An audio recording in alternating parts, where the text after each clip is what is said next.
choice. புதுச்சேரியிலிருந்து 4.5 litre மது எடுத்து வரலாமா என்று போலீஸ் விளக்கம் அளித்திருக்கிறது. அது தொடர்பான முக்கிய செய்தியை பார்த்து வருகிறோம். மேலும் தகவலை செய்தியாளர் தேவநாதன் வழங்கிட கேட்கலாம். தேவநாதன் வணக்கம். இது தொடர்பாக போலீஸ் தரப்பில் என்ன விளக்கம் அளிக்கப்பட்டிருக்கிறது? அவரிடம் நாம் பேசலாம்.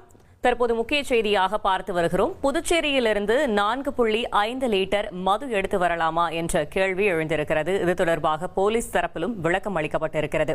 புதுச்சேரியில மது பாட்டில்களை எடுத்து வர வழக்கமான கட்டுப்பாடுகள் தொடரும் என்று காவல்துறை தரப்பில் விளக்கம் அளிக்கப்பட்டிருக்கிறது. மேலும் என்னென்ன விளக்கம் அளிக்கப்பட்டிருக்கிறது என்பதை தேவநாதன் வழங்க கேட்கலாம். தேவநாதன் வணக்கம். Over to you. கடலூர் அருகே உள்ள புதுவை மாநிலத்தில் இருந்து பார்த்தோம் அப்படின்னா அடிக்கடி அந்த மது பாட்டில்களை கடத்தி வருபவர்கள் கடலூர் அருகே உள்ள சோதனை சாவடியில் தடுத்து நிறுத்தப்பட்டு அவர்கள் மீது வழக்கு பதிவானது செய்யப்படுவது வழக்கம்.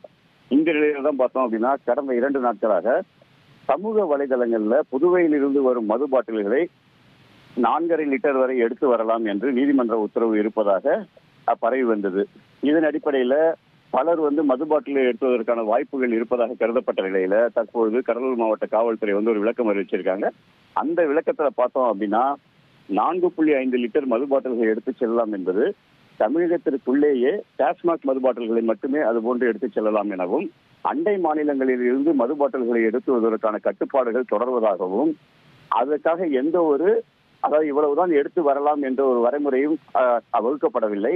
அதன் காரணமாக இதுவரையில் அண்டை மாநில மது பாட்டில்களை எடுத்து வருவர்கள் மீது வழக்கு பதிவு செய்வது போலவே இனிவரும் காலங்களிலும் செய்யப்படும் என்பதும், நீதிமன்ற உத்தரவு என்பது தனி நபருக்காக பிறப்பிக்கப்பட்ட ஒரு உத்தரவு. அதனை எதிர்த்து தற்போது மேல்முறையீடும் செய்யப்பட உள்ள நிலையில இது புதுச்சேரியிலிருந்து மது பாட்டில்களை எடுத்து வரலாம் என்பது தவறான ஒரு அறிவிப்பு. அதுபோன்று எடுத்து வருவர்கள் மீது கடுமையான நடவடிக்கை எடுக்கப்படும் என கடலூர் மாவட்ட காவல்துறை விளக்கம் அளித்துள்ளார்கள். தகவல்களுக்கு நன்றி Devanathan. Chettinad Cement, 64 years of excellence. Your perfect concrete choice.